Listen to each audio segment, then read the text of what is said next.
সেরা রে, এক সেরার বাপে খালি নীতি মারে। সেরা এলো মানে জিত করে আজকার জীবন রাখুন না, পাহাড়ে গিয়া উঠছে, মরে যাবো। ওখানে আবার এক সাধু বাবা হইলো ধ্যান করে। সাধু বাবাই কয়, কিরে তুই বাচ্চা মানুষ হেনাইছত কেন? কয় মরে যাইতে। কয় কেন? আমার বাপে নীতি মারে এলে মরে যাবো।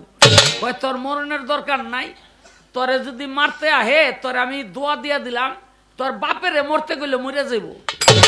হ বাড়িতে আইসে, এই এতক্ষণ আসিলি কই? কই আই মাইরে আরম্ভ করছে।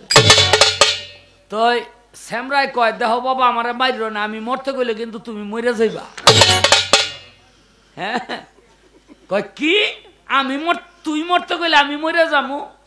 আরো মাইরে আরম্ভ করছে। সারা টিকতে না বইরা কয়, বাবা তুমি মরে যাও, বাপে তো আর মরে না। আরে বাপে মরে না কেন? পাশের বাড়ি থেকে বেডি সিক করে আরম্ভ করছে। হায় হায়, আমার স্বামী দবিরউদ্দিন দি মরে গেল। সাধু তো দোয়া দিছে ওর বাপ মরবো, ওর বাপ যেটা এটা ঠিকই পড়ছে।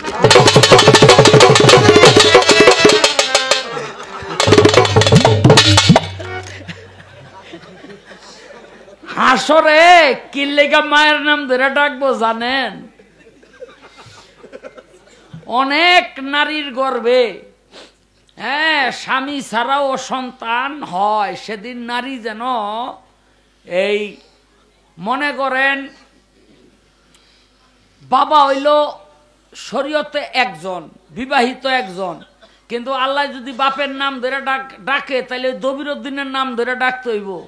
সেদিন লজ্জা পাইব না?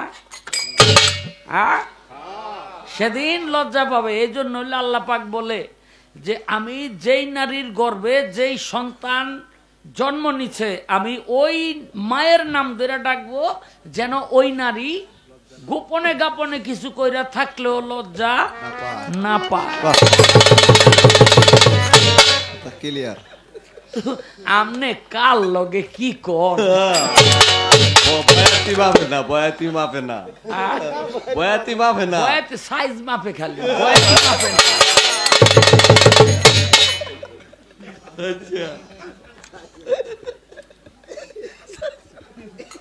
আমারে কয় পুরুষের কপালে মাখে মাইয়ার চরণ ধুলি, এই গান বলে আবার আমাকে মমতা দা পাই লেখছে। হ্যাঁ গানটা ভালো, কিন্তু শ্রীকৃষ্ণের মাথা ব্যথা হইল। শ্রীকৃষ্ণ বলল যদি কোনো নারীর চরণ ধুলি আমার মাথায় পড়ে লাগে তাইলে এই মাথা ব্যথা ভালো হইব। 1600 গোপিনী ছিল, কোন কোন মতে বলে 16,000 গোপিনী। যার কাছে গিয়া ধুলা চাইলো কেউ দিল না। কেন? যে আমাগো চরণ ধুলি শ্রীকৃষ্ণের মাথায় দিব, এটা হয় তাই না? অষ্টসখী বলে না আমরা পারব না, গেল রাধিকার কাছে। রাধিকার কাছে গিয়া কয় শ্রীকৃষ্ণের মাথা ব্যথা চরণ ধুলি দাও। রাধিকা দিয়া দিল। সখীরা কয় দিলি কেন? কয় দেখো আমার পা থেকে মাথা পর্যন্ত আমার বলতে কিছু নাই, সব শ্রীকৃষ্ণরে দিয়ে দিছি। এই পাও তার, এই মাথাও তার, যার পাও তার মাথায় লাগলে আমার কি? এখন আপনি আমার ওই রকম হইয়া যান, এরপরে তুলা না আরো কত কিছু মাখবেন, বুঝলেননি? কোনো সমস্যা নাই, কিন্তু আপনি তো ওইরকম হইতারেন নাই। কি কন আপনারা? হ্যাঁ হ্যাঁ দেখেন কি আপনার কাছে খারাপ লাগে নাকি? এই কি কয় রে বাবা? হ্যাঁ শেষ করে আলাইছে না, একেবারে তাজা বানাই দিয়ে যাবো। এই কয় কি নারী ছাড়া সন্তান হইছেনি, করতে পারছেননি। আরে কি কয়? নারীর ধারে কাছেও যাওয়ান লাগে না। খাজা বাবা এই ভারতবর্ষের মধ্যে আইছে, দেখে একটা দল একটা মূর্তি বানাইয়া ওরে সেবা যত্ন করতেছে। আমার খাজা বাবাই কয় যে কি এটা কি করো? কয় এটা সেবা যত্ন করি, ভজন করি। কয় না দরকার নাই, এক আল্লাহর ভজন করো।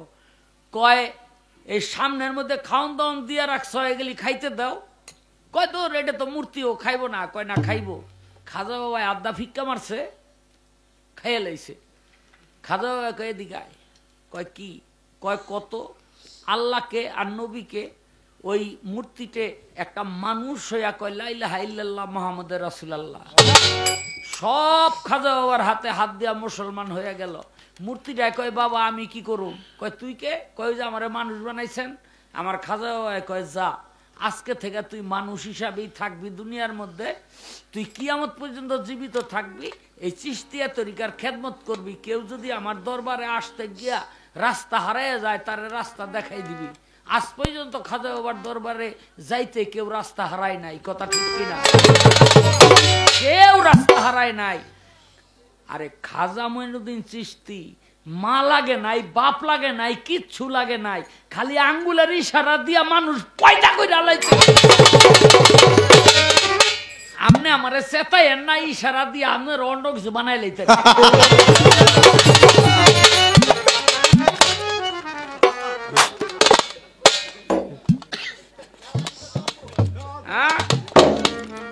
আমারে আরে কি কয়? আমি কইছিলাম 4 বিয়া করা এটা ফরজ, আপনি রাখতে পারবেন? হ্যাঁ, কয় 4 বিয়া, হ্যাঁ আবার এই রাখতে পারবেন। হাদিস কি কয়? কয় বড় স্ত্রীর অনুমতি নিতে হইব। কে কইছে? বাচ্চা থাকতে কোনদিন কোন নারী স্বামীরে কয় তোমারে বিয়া করম? আরে স্বামীরে বাঘের মুখে দিয়া দিব, কিন্তু হতিনের মুখে দিব না। কি স্বামীরে বাঘ দিয়া খাওয়াই লাইব, কিন্তু হতিনের মুখে? আল্লাহ জানে না, এই জন্য আল্লাহ বুঝা নাই কইছে, এই আপনাকে একটা আইন আমি কইয়া যাই আজকা, লেখা রাখবেন। যারা বিয়া করবেন নিয়ত করে রাখছেন, বড় বড় দিকে চাকাইয়া থাকেন না। অনুমতি নিতে হইল চেয়ারম্যান থেকে গ্রাম এলাকায়, আর ঢাকা অনুমতি নিতে হয় সিটি কর্পোরেশন থেকে, বড় বোন না। একদম লেখা রাখেন, বুঝলেন নি? এটা বাংলাদেশ সরকারের আইন, তাও ইসলামের আইন না। ইসলামের আইন হইল আপনি এক লগে 4টা রাখবেন, বিয়া 1000টা করেন গা, কোনো অসুবিধা নাই। এক লগে 4টার বেশি রাখতে পারবেন না, এটা আইন, বুঝলেন নি? হিগা রাখেন। হ্যাঁ, কয় বড় বড় ই নিতে হইব, অনুমতি নিতে হইব। আরে বড় বউ আমরা চিনি না?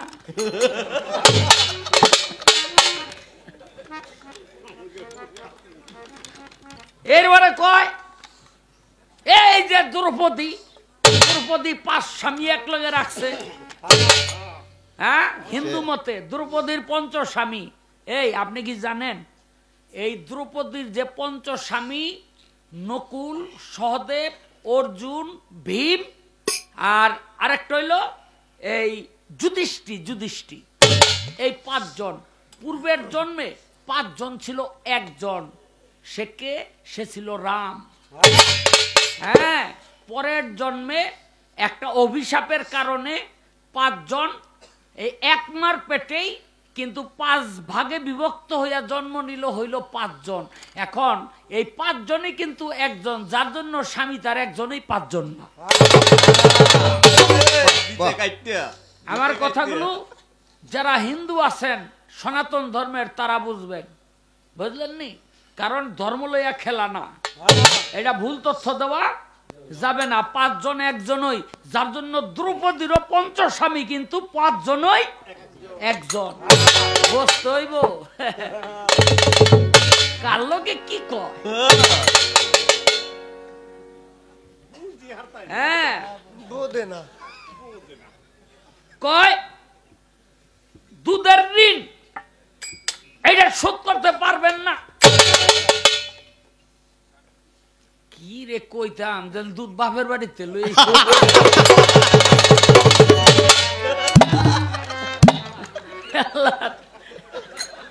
আবি এত মাইয়ারে বাসদা বাইরে একটা দুধ বাইরে। আপনার এলাকায় বাস নাই, বাসদা বাইরে দেখে তো 12-13 বছর। কি কইতাম রে বাবা, কার জিনিস কে বাহাদুরি করে। একটা সন্তান যখন মাতৃ উদরে আসে, এই ছাড়া দেখুন, একটা সন্তান যখন মাতৃ উদরে আসে, জানকে বহেন, জানকে বহেন। একটা মাতৃ উদরে যখন সন্তান আসে, গর্ভের বয়স যখন 5 মাস হয়, তখন আল্লাহ পাক মায়ের উদরের মধ্যে, স্তনের মধ্যে দুগ্ধের সৃষ্টি করে। কেন? ওই সন্তানটা ভূমিষ্ঠ হইয়া খাইব, নিশ্চিত করে দেয় যে তোমার খাবারের কোনো অভাব নাই। এরপরে আবার দেখেন, ওইটা না ঠান্ডা না গরম, না ঠান্ডা না গরম। এরপরে দেখেন, ওইটা মিষ্টি এমন পরিমাণে যেন বাচ্চার খাইতে সমস্যা না হয়, আবার পাইনসাও না। কেন? পাইনসা হইলে খাইব না। তো এটা হলো আল্লাহ পাকের সৃষ্টি। এর পরের ধন লইয়া তুমি কেন এরকম চিল্লা চিল্লি?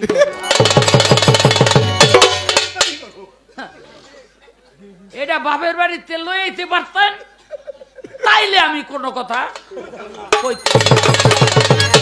এরপরও দেখেন, এটা তো আল্লাহর কুদরত। কিন্তু একজন স্ত্রী যতক্ষণ পর্যন্ত একজন স্বামীর সংস্পর্শে না আসে, ততক্ষণ পর্যন্ত ওই স্ত্রীর স্তনের মধ্যে দুধের সঞ্চার হবে না। যদি সে সন্তান ওই নারীর জঠরে না দেয়, তাইলে এই দুধের মালিককে?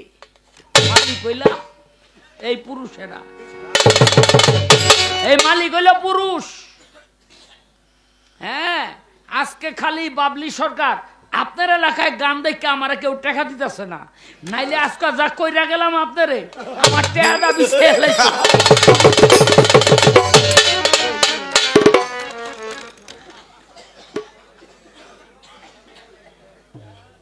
হ্যাঁ বাবা রে বাবা, ওই কি কয়, এই কয় সৃষ্টিতে কি আদম ছিল? আচ্ছা, সৃষ্টিতে আদম ছিল না, সৃষ্টিতে হাওয়া ছিল, সৃষ্টিতে হাওয়া ছিল না, সৃষ্টিতে শুধু ফাতেমা ছিল, আর কেউ ছিল না। একটা গান গাই, এই যায়েন না, বহেন বহেন মিয়া। হ্যাঁ, আগে বুঝতে হইব, গানটা গাইলেই বোঝা যাইব সৃষ্টিতে কে কে ছিল, আছে না ছিল।